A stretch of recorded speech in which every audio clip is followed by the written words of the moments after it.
Esa libertad política no la tienen los españoles. Y yo recorro las universidades para mostrar a los estudiantes que los españoles no tienen libertad política y que está al alcance de su mano tenerla. Políticamente somos infantiles. Sí, está casi en la condición humana, no de una manera irremediable, pero sí en una larga tradición.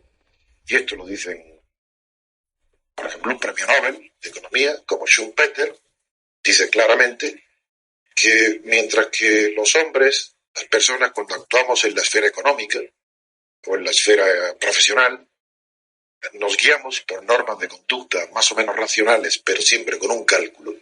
En cambio, los hombres tan pronto y las mujeres tan pronto como entran en el mundo o en la esfera política, abandonan el razonamiento y actúan por sentimientos y pasiones con un nivel mental que nunca y jamás utilizarían en sus asuntos privados. Es decir, actúan como niños. La razón es que en la política se actúa gratuitamente. No hay que pagar los errores. No se pagan los errores.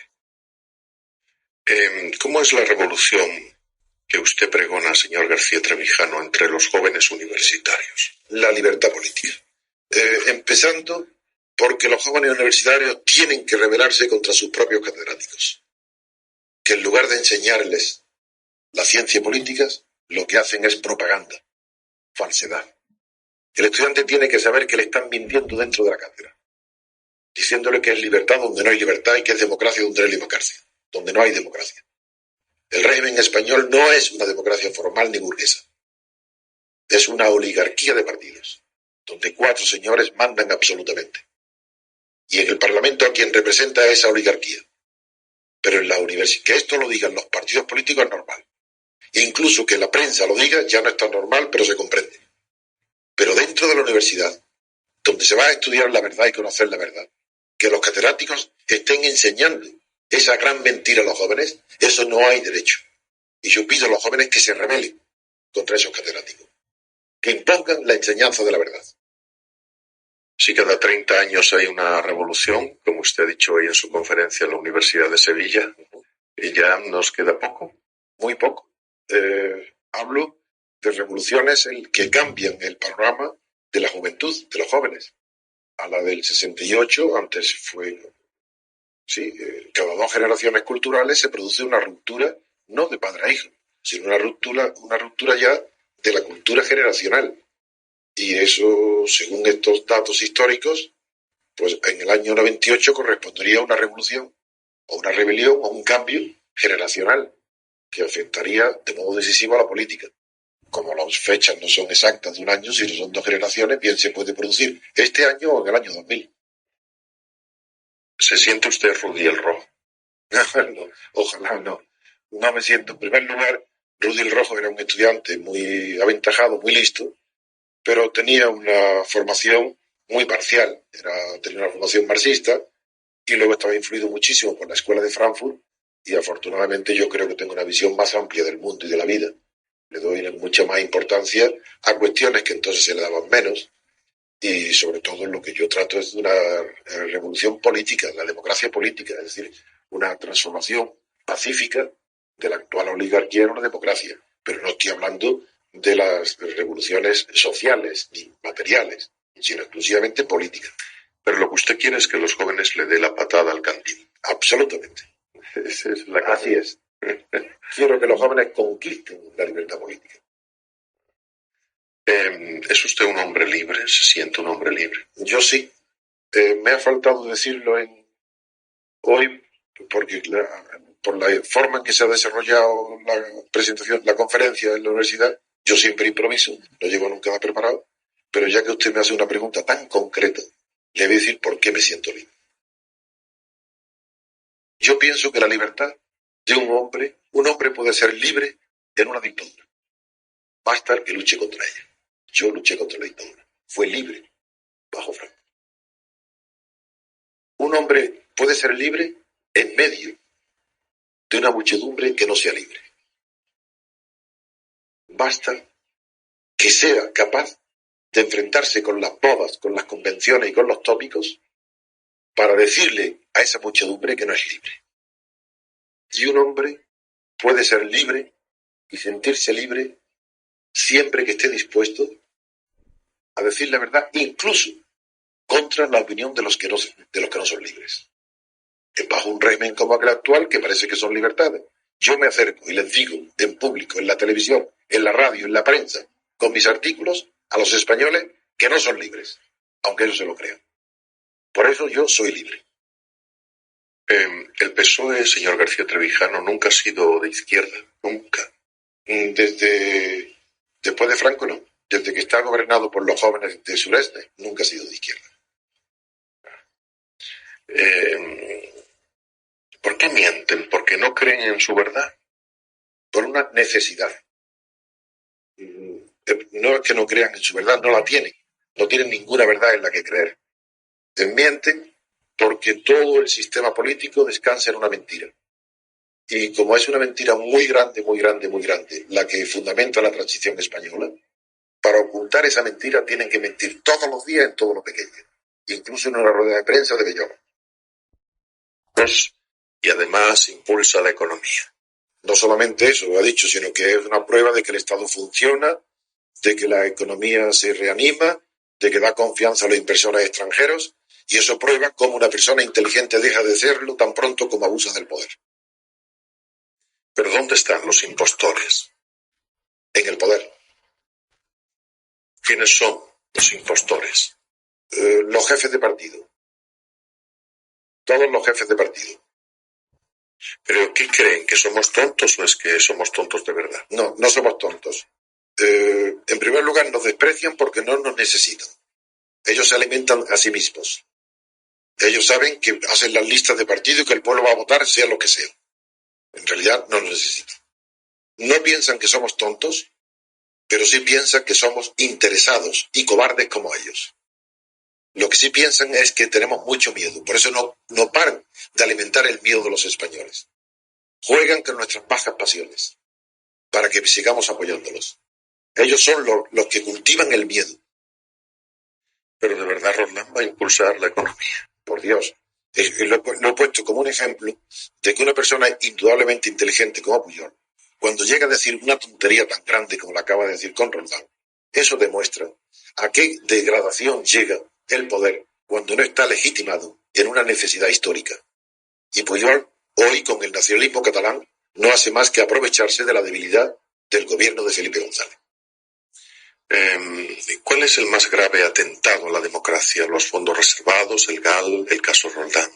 No, para mí no. Para mí el más grave de todo es la mentira. Porque sobre la mentira es el arco de la bóveda que cubre toda la falsedad del edificio y el que permite la corrupción, los Roldán, los Mariano Rubio, Filesa, todo. Pero todo está basado en la gran mentira de la transición. En el consenso. El consenso es enemigo de la democracia. El consenso, es decir, el pacto de unanimidad, que se le llama consenso, eso es algo medieval, primitivo. Eso es incivilizado. La democracia tiene que regirse por mayoría y minorías. Y aquí se ha puesto de moda, durante la transición, la gran mentira del consenso para ocultar la falta de democracia. Es más, le puedo añadir incluso que otra de las grandes virtudes que hoy se propagan por la prensa, por la radio y los partidos es la tolerancia. Pues bien, hay que decir de una vez por todas que la tolerancia no es una virtud democrática. La tolerancia es una virtud de la oligarquía, porque tienen que tolerarse uno a otro. Donde hay tolerancia hay un tolerante y un tolerado. Hay uno que desprecia a otro y le perdona la vida, porque no hay libertad política. La virtud de la democracia es el respeto, no la tolerancia. ¿Es democrática la existencia de fondos reservados? En absoluto. Los fondos reservados y la razón de Estado son incompatibles con la democracia. ¿No hay democracia en España o no hay democracia en ningún lugar del mundo? Hay democracia en Estados Unidos, democracia política, aunque los gobiernos hagan políticas antidemocráticas. Eso es otra cuestión. En Europa hay democracia en el Reino Unido. Hay una casi democracia en Francia. En el resto de Europa no hay democracia. Lo que hay es el producto que montaron los americanos al final de la Guerra Mundial, que se llama Estado de partidos. Es una oligarquía. Y el resultado es lo que ha sucedido en Italia y lo que está sucediendo en España. Y lo que está sucediendo en Bélgica y en todos los demás países. Corrupción y mentira. Parece que los partidos políticos funcionan como empresas, ¿no? Son empresas. Son empresas, pero no empresas populares. no empresas de los militantes, son empresas de unos cuantos señores que viven de la política, son profesionales del poder, profesionales de la política, organizados como mafias. El que al parecer otras democracias europeas hayan recurrido a la guerra sucia para luchar contra el terrorismo legitima la presunta guerra sucia del Estado español contra ETA. Jamás. Ni el hecho de que jamás. He escrito un artículo que ha reproducido, lo escribí en Mundo, lo ha reproducido ABC, sobre la razón de Estado y el sentido del Estado, y en ese artículo explicaba y decía que no hay un solo ejemplo en la historia, no de ahora, de Europa, sino desde la que conocemos, desde los griegos ahora, de Roma, no hay un solo ejemplo de razón de Estado que no haya sido una ocultación del crimen. Señor García Trevijano, vamos a continuar inmediatamente. En el periódico de mañana, en el que usted escribe, El Mundo, en la portada dice: Roldán se niega a declarar hasta que se aclare cuál es su situación legal. A partir de ahora, todas las declaraciones de Roldán están legitimadas por su derecho a la defensa. Él tiene pleno derecho a utilizar todas las armas para defenderse. Y una de ellas es este lío que ha montado el gobierno español con el gobierno lausiano, de acuerdo con Roldán. Él mismo, Roldán, firma un pacto que ahora le permite hacer este tipo de defensa. Eso estaba preparado y previsto. Eso es normal. Eso no hay que criticar a Roldán. Pero es una carambola perfecta tener detenido a Roldán y que este no hable. Exactamente. Es donde está la mejor situación para el gobierno de Roldán, es la que está ahora. ¿Es inmoral predicar el sosiego cuando se está continuamente violentando a la gente con escándalos cada vez más graves? Pues claro. Ese fue otro artículo que escribí en Mundo, inspirándome un poco en un párrafo del filósofo inglés John Locke, que hablaba del sosiego en la caverna de Polifemo, donde Ulises podía predicar a los compañeros suyos que mantuvieran el sosiego, mientras Polifemo iba devorándose uno a uno a los demás. No hay autoridad moral en España. En este momento, desde el punto de vista de las personas, habrá muchas personas que tienen autoridad moral en el terreno privado, pero en el terreno público, en el terreno institucional, no hay una sola institución, ni una sola persona que tenga autoridad moral. Pero la situación es más grave de lo que se dice. Muchísimo más. Es mucho más grave porque no se trata de que el Estado funcione, ahí no está la cuestión. Si lo que está en crisis no es el Estado es la administración de las cuestiones públicas, el Estado son las fuerzas de seguridad, es la policía, son las sentencias de los jueces de primera instancia civiles, eso no está en crisis. Lo que está en crisis es la constitución política del Estado, es decir, el régimen político. Ese está en crisis total, plena. ¿Pero dónde están los verdaderos focos democráticos en el país? Hay solamente unos gérmenes, unos manantiales de fuerza y de energía democrática que están en la prensa independiente, en los jueces independientes y en las cátedras y en los jóvenes universitarios independientes, que están luchando por la verdad y por la libertad política. Decir que el poder corrompe es una excusa. Sí, claro, es una ideología, porque es una obviedad. El poder corrompe si no está bien constituido, pero si el poder está frenado por otro poder, no corrompe, porque no puede corromperse, no porque no quiera, sino porque no puede. Y toda la teoría política, desde Montesquieu y Locke y la Constitución de Estados Unidos hasta nuestros días, se sabe que el secreto de la democracia es poner límites al poder con otro poder. Y en España, el poder que hay constituido no tiene límites algunos, porque no está separado de otros poderes. Hay unidad de poder y separación de funciones, exactamente igual que con Franco. ¿Quién obligó a dimitir, señor García Trevijano, a Adolfo Suárez? Ese es uno de los grandes incógnitas y misterios que yo personalmente no perdono al señor Suárez, porque si el señor Suárez dimite, está obligado a decirle a la opinión pública quién le obliga a dimitir y por qué dijo en la televisión que se iba para que las libertades no fueran un paréntesis entre dos dictaduras, como dijo literalmente. A una persona pública, un político que se va sin explicar esto, es una persona que no merece absolutamente la confianza de nadie. podemos hacer los ciudadanos para cambiar una situación que no nos gusta? En el momento de las elecciones, no votar. Es la única forma que el ciudadano tiene de decirle no a tanta mentira y tanta corrupción. No votar. Porque si no se vota, se deslegitima a los partidos políticos, a los jefes políticos y al sistema. Y luego, la iniciativa popular, en su momento adecuado, cuando la libertad de expresión permita difundir lo que yo estoy diciendo aquí, pero de una manera pasiva, entonces acudir a la iniciativa popular para la reforma de la Constitución prevista en la propia Constitución, que hay que reformar tanto la ley electoral para suprimir el sistema proporcional de las listas, da igual que sean cerradas o abiertas, son exactamente igual de antidemocráticas, sustituir el sistema electoral por el sistema de elección mayoritaria a una sola persona, que se llama sistema uninominal, eligiendo diputados por distritos pequeños. Y por otra parte, hay que sustituir el régimen parlamentario, que ha fracasado antes del fascismo y después del fascismo, por el régimen presidencialista. ¿Qué opina, señor García Trevijano, de ese manifiesto que reclama un pacto entre el PSOE e Izquierda Unida? Sospechoso porque llega demasiado tarde. Si eso se hubiese hecho al principio, cuando el PSOE tenía la mayoría absoluta, cuando la perdió, para que el PSOE se uniera con Izquierda Unida en lugar de unirse con Pujol, todavía, aunque tampoco yo lo hubiera defendido, pero tendría una defensa, una apariencia. Hoy, en plena corrupción y con plenos crímenes del GAL promedio, toda propuesta que implique a la izquierda unirse con Felipe González es para desautorizar a la izquierda que no está pringada en la corrupción. Por tanto, esto es horrible. Es horrible que se proponga desde Izquierda Unida haya nadie que pretenda unirse con el gobierno de Felipe González. Por cierto, señor García Trevijano, después de lo que le escucho, por lo menos se va a casar menos mal, ¿no? La infanta.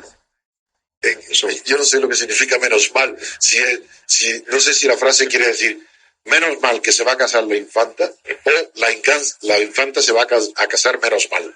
No sé lo que ha querido decir. Bueno, después de lo que hemos hablado, quiero decir, de una situación crispada, pues eso puede representar un despido. ¿Usted no está invitado a la boda? No estoy invitado, pero yo me alegro mucho y le deseo la mayor felicidad a la infanta en su matrimonio y que sean muy felices, y eso es un asunto privado que a mí no me incumbe. Sus ideas, señor García Trevijano, y su valentía, en fin, como las expone, le crean muchas enemistades y le cierran muchas puertas. Eso es obvio. Desafiar las costumbres, las modas, las tradiciones, las convicciones, ese es el precio que tiene que pagar un hombre que quiere ser libre.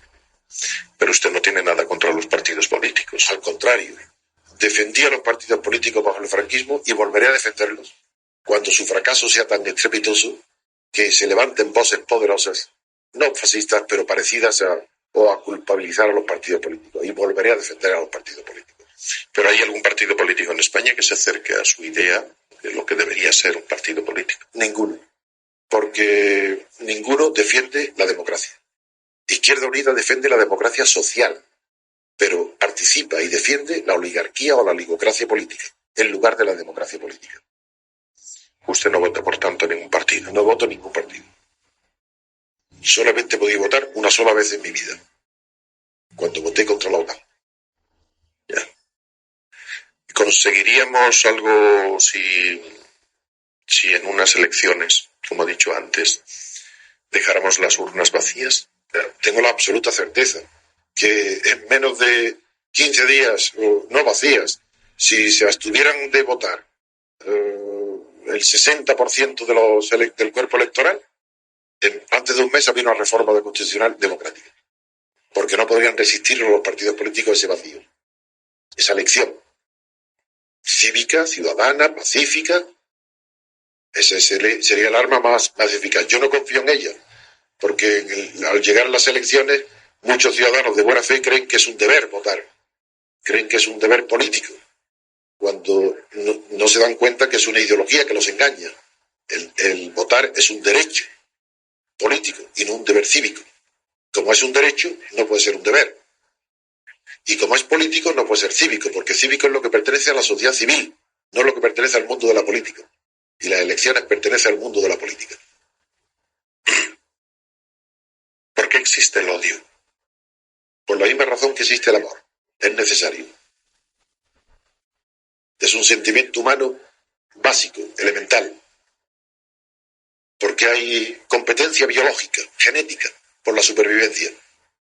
Y eso se transforma en los animales de una manera, en los seres humanos según el grado de cultura de otra, pero el odio es tan necesario para la conservación de la humanidad como el amor. Pero falta la pasión. En la política hoy falta la pasión, porque no falta la pasión porque se ha perdido la esperanza en que la política puede ser una fuente de liberación personal. En cambio, ha aumentado, y de manera grotesca, la esperanza que la política sea una fuente de colocación personal. Pero ¿cómo liberarnos? ¿Cuáles son nuestras cadenas? La fundamental es el temor, el miedo a peligros inexistentes, peligros irreales, porque el miedo es saludable cuando hay enfrente un peligro real. Nuestro organismo reacciona. Nos reacciona con cargas de adrenalina para defendernos, darnos más fuerza, potencia para huir, defendernos. Ese miedo es sano. Lo que es horrible, lo que es insano, es el miedo cuando no hay motivos de peligro. Porque es un miedo que paraliza sin ver el peligro. Y el miedo que nos transmite la clase política, bien antes al comunismo durante la Guerra Fría, ahora al fascismo, o al desorden, o a la desestabilización, palabras que nadie entiende lo que significan, ese miedo produce una cobardía moral, aniquila la pasión, aniquila el deseo de ser libre. Y busca la esperanza de encontrar una seguridad en el primer tirano que lo ofrezca. Y hoy Felipe González está rozando, mejor que rozando, practicando la tiranía. Caminamos hacia el individualismo salvaje, todos contra todos y sálvese el que pueda. No lo creo. En muchos aspectos sí, pero yo fundamentalmente considero que la sociedad tiene mucho más aspectos gregarios que individuales. Hay más gregarismo en la política que individualismo. En el mundo económico sí, en el mundo económico hay una competencia individual y que la considero incluso sana, eso no es un problema. En el mercado es buena la competencia y el individualismo, pero en la política el fenómeno es contrario.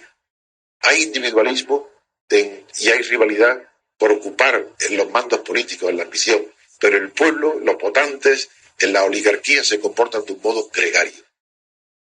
No hay individualismo en España, ojalá lo hubiera. Yo le digo república, ¿y usted qué me dice? Qué palabra más maravillosa y más hermosa. La república no solo significa el deseo de que el espacio público, las cuestiones públicas, los asuntos públicos sean tratados en público y por todo el que quiera participar en ellos, que esa es la palabra república, sino que también indica una forma de gobierno, una forma de Estado, mejor que de gobierno, donde no hay privilegio, donde nadie tiene, por su nacimiento, una prioridad sobre nadie. Esa es la república. Y si la república hoy, si no es democrática, no significa nada, porque una república puede ser igual a una dictadura, puede ser en forma republicana, y una monarquía como la inglesa puede tener un régimen casi democrático. Por eso ese no es el tema hoy es de la república es que sea democrática. Y una república democrática, esa es la perfección. ¿Confundimos lo que es la Constitución y los derechos humanos? Claro. Ese es el pecado de Izquierda Unida. Los derechos humanos son previos a toda Constitución. No se puede aceptar que la Constitución, a partir de una fecha dada, reconozca y legitime a los derechos eternos o los derechos permanentes del ser humano.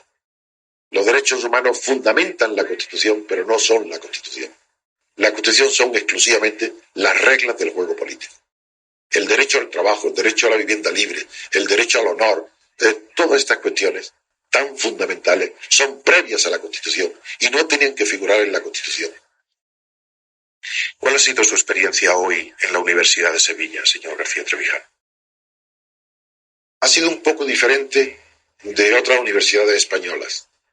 He notado el mismo respeto, la misma concentración, la misma atención, el mismo lleno y expectación en la audiencia, pero en cambio he notado menos pasión, menos calor. No hablo de los aplausos y el apoyo que me he sentido arropado y comprendido, pero no he visto el entusiasmo desbordante que he visto en otras universidades españolas. ¿Y por qué? Eso vosotros sevillanos sabréis mejor que yo por qué. Tal vez porque no se ha desarrollado de una manera igual que como lo he hecho en otros sitios, porque la presentación de mi libro ha sido muy larga y demasiado técnica. Entonces me ha obligado a responder a algunas cuestiones presentadas y no he podido entonces tal vez empezar directamente comunicando con el público. No lo sé si ha sido un defecto de estructura de la conferencia o que hay una mayor frialdad en Sevilla, o tal vez por tener tan de cerca al clan sevillano que se apoderó del poder en el Estado, tal vez sean más escépticos, porque claro, no hay nadie mejor que los propios paisanos para conocer los defectos y los vicios de quienes nos gobiernan. Los políticos suelen ir a verle. Ciertos políticos sí.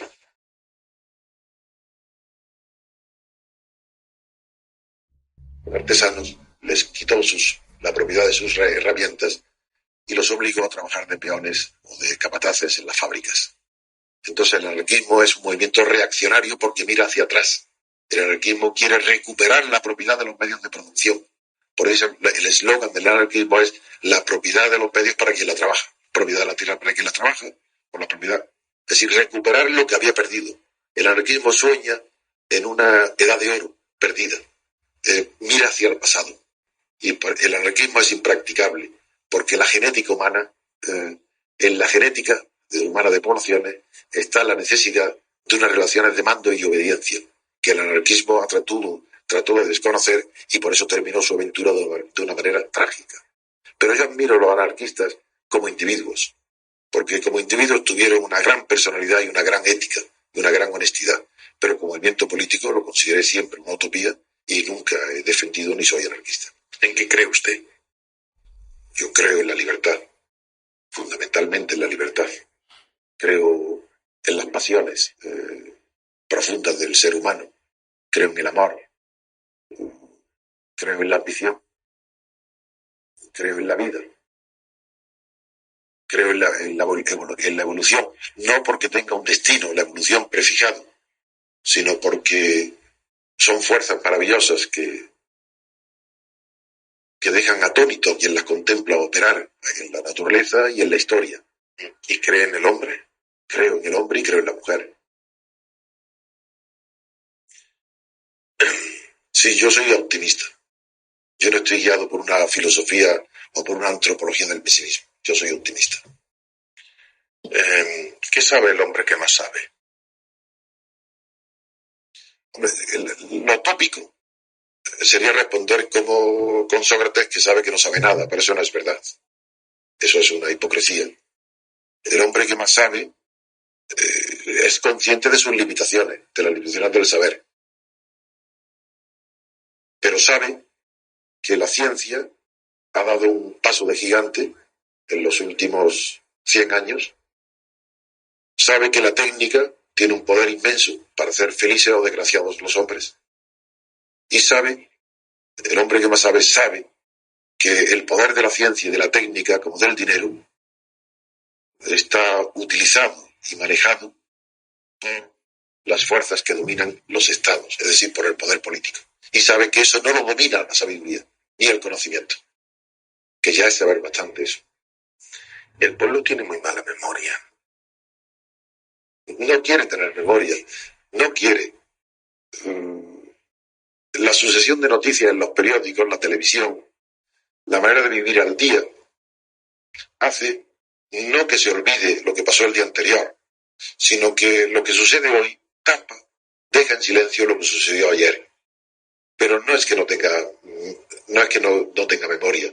Si hoy le contamos a los españoles que tienen cierta edad la realidad del franquismo y la realidad de la transición, saben que es verdad. No se lo ha olvidado. Lo que es que no piensan en ello, no quieren saberlo. Eso es diferente. No querer saber es diferente de no tener memoria. Todo el mundo tiene memoria. Eso se llama miedo. Eso sí, miedo. Miedo al saber. Miedo a enfrentarse con la verdad. miedo a las propias responsabilidades. Pero el miedo es una cosa noble, lo he dicho antes. Lo que es innoble es la cobardía. Y entre el miedo y la cobardía hay una diferencia abismal. El miedo es una pasión animal, instintiva que tenemos todos y que es buena para la vida. Y la cobardía es un vicio del carácter. Señor García Trevijano, ya hemos dejado de ser la reserva espiritual de Occidente. Menos mal. Menos mal. Sí, ahora somos la reserva de los fondos reservados. Vivimos una época de paganismo, porque todo movimiento pagano lo sucede uno espiritual. Sí, sí. Bueno, antes la pregunta, ahora sí entiendo la pregunta que me hizo antes sobre los brujos, porque es la misma.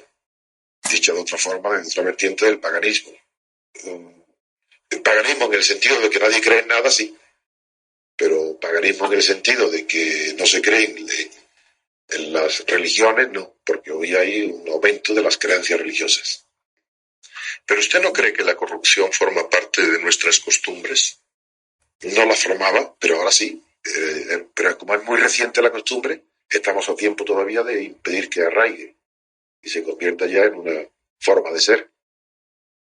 ¿Compensa el conocimiento que nos dan los años con la pérdida de ilusiones, de sueños, de deseos, de aventura? Yo no lo sé, porque yo tengo el mismo deseo y la misma ilusión y aventura que cuando tenía 18 años. Sí, lo mismo, yo no he cambiado nada. Yo tengo la misma energía, la misma ilusión, la misma vitalidad. Yo no noto absolutamente nada en las pasiones, el avance de la edad. La historia de su vida es la historia de una pasión. Sí, la libertad política. Es verdad. ¿Y no siente la vida como un soplo? No, porque sé que después de mí vendrán otros. Así una continuidad. La siento más bien como una antorcha que hay que mantener encendida. Y cuando yo acabe ya la cogerá otro. ¿No le gustaría vivir 300 años? A mí me encantaría. Sería maravilloso. Es fantástico. Poder llegar a conocer todas las obras grandes que producen los genios de la humanidad, las nuevas obras artísticas, seguir meditando, eso sería, bueno, impresionante. Hay poca inquietud intelectual. Ninguna. Yo en España veo poquísima, ni en la cátedra, ese es el problema. Que la gente se prepara, estudia para un empleo, para algo útil, pero ni siquiera en la juventud encuentro el deseo desapasionado de descubrir la verdad, sin interés. Es decir, la pasión hay que tener interés apasionado en la libertad, pero en la búsqueda de la verdad tiene que ser desapasionada, tiene que ser desinteresada, aunque no sea útil. Te parece que no es útil, pero hay que buscarla sin esperar la recompensa. Y eso sí es verdad que noto esa inquietud, no la veo. ¿No nos volvemos esclavos del tiempo cuando entramos en la madurez? Tal vez, quizás, recordando ahora el pensamiento sobre el tiempo de Bergson, es posible que a medida que avanzamos en edad, el tiempo se nos hace más corto. Nos parecen los días más rápidos, las horas más rápidas. Es verdad que aumenta la conciencia de la cortedad del tiempo. Pero yo no he notado todavía, en mi experiencia personal, que me haya variado la intensidad en el tiempo. Yo el tiempo lo vivo con la misma intensidad ahora que cuando tenía 20 años. Pero tengo más conciencia de su cortedad. Su sentido del tiempo como andaluz es árabe. Tiempo al tiempo. Y a ver pasar el cadáver del enemigo. No, eso no. Esa paciencia no la he tenido, no. No me identifico con ese sentimiento. Yo no lo he notado nunca. En primer lugar, porque no me alegro de los males ajenos. Y lo cual tal vez sea por mi parte un defecto, no una virtud. Porque a veces la alegría del mal produce unos motores que yo no tengo. El mal ajeno. Pero no, la verdad es que no lo tengo.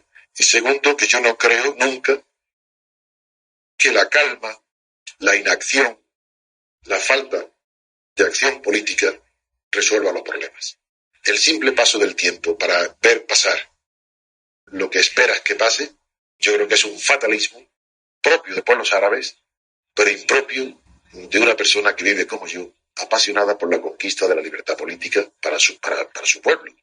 para España. Yo creo que no. Yo no puedo esperar tranquilamente que pase.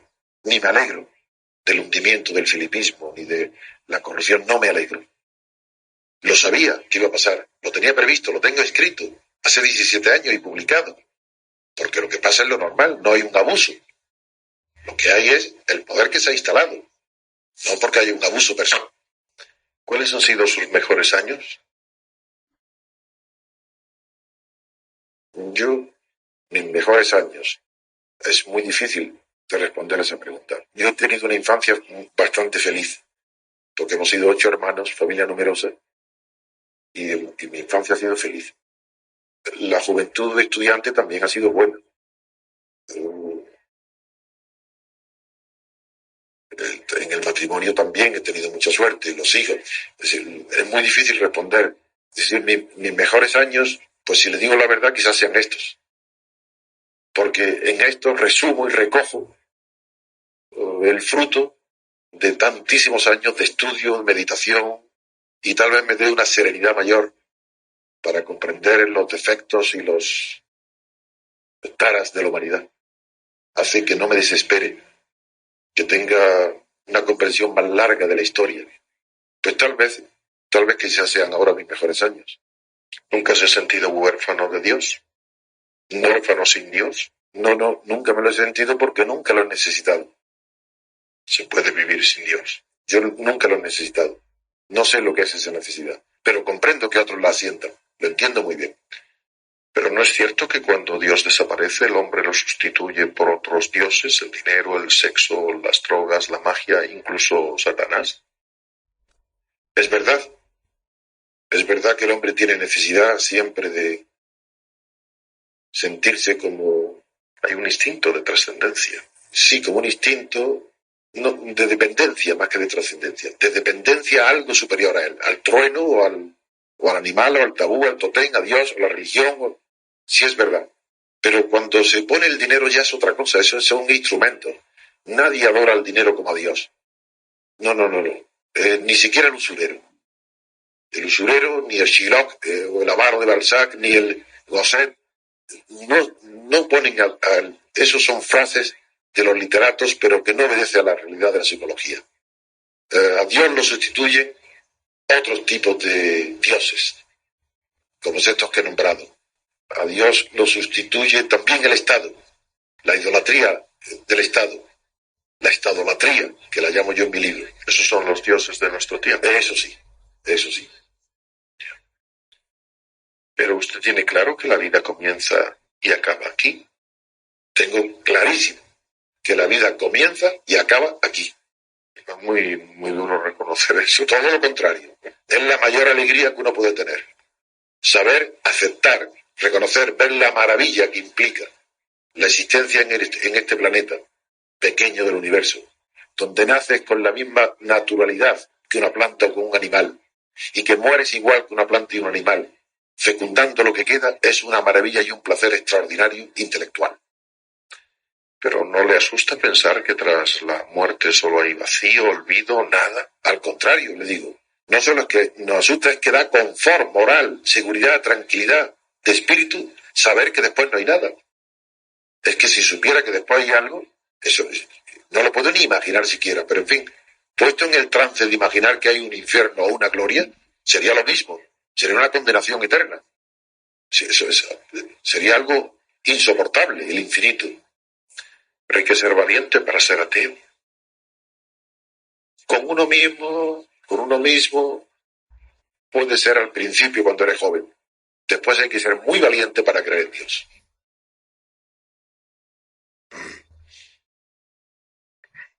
Siempre he estado así, desde pequeño. No, yo nací en una familia católica.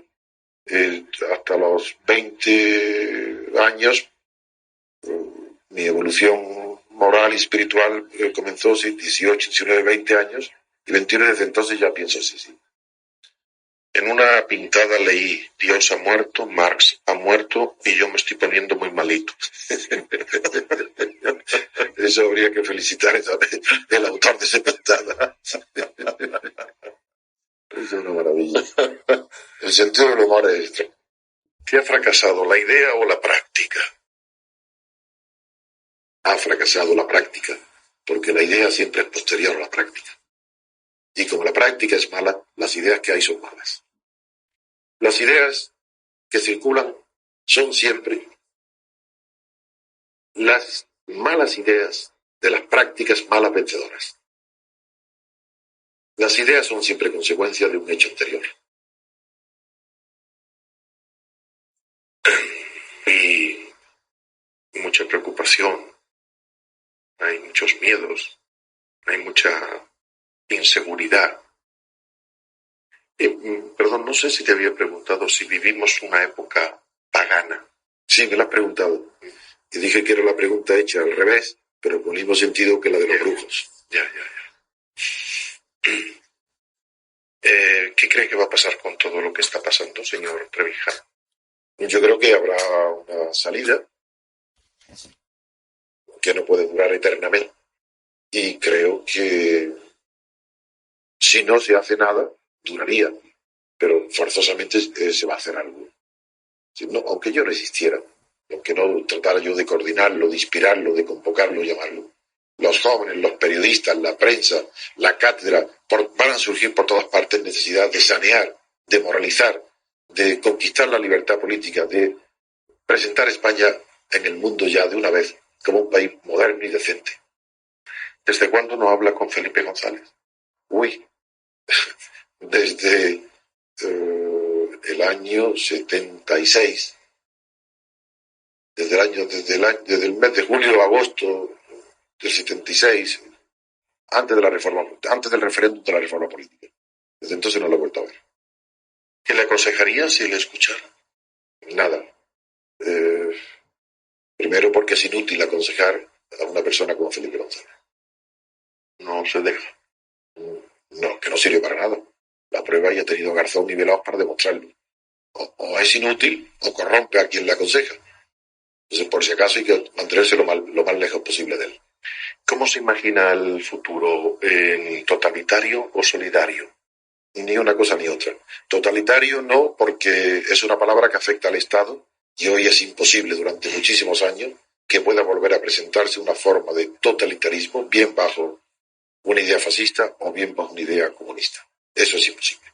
Y solidario tampoco lo veo, porque la lucha, el hambre tan espantoso y la tragedia que se avecina sobre el tercer mundo, los grandes problemas. Creo que hoy le he escuchado una frase sobre la esperanza. La recuerdo. No me acuerdo en qué contexto. ¿Qué piensa de la esperanza? Yo creo que la esperanza es una de las... ¿Hermana del sueño? No. La esperanza es muy positiva. Es una virtud. No se puede vivir sin esperanza.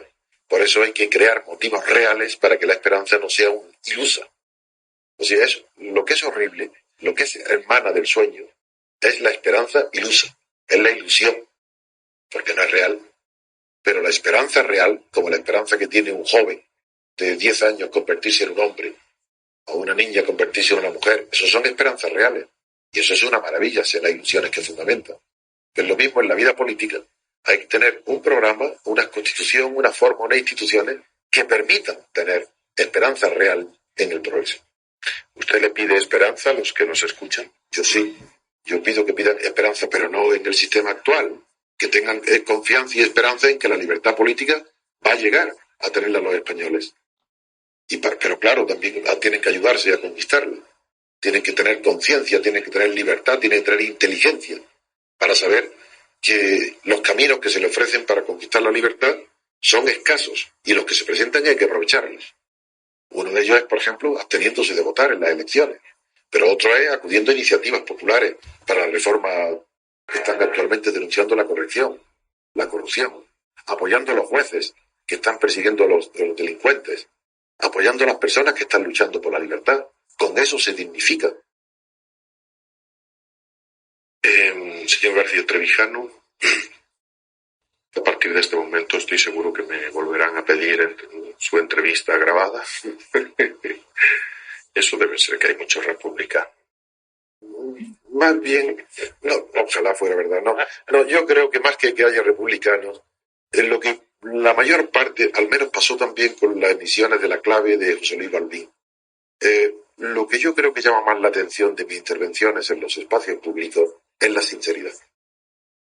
Si la gente, a nivel privado, se puede ser sincero, es lo normal, lo natural, entre amigos, familia, se puede mentir, pero lo normal de la comunicación es la sinceridad. Pero lo que a la mayoría de las personas les parece milagroso, extraordinario, o producto de un valor casi heroico que me atribuye, es porque hablo de las cuestiones públicas o políticas de la misma manera que hablaría con mis hermanos, mis amigos o en mi casa con mis hijos de las cuestiones privadas. Yo creo que eso es lo que les extraña y les atrae. Y no saben que la forma que yo tengo de hablar sería la normal que todo el mundo hablaría en una democracia.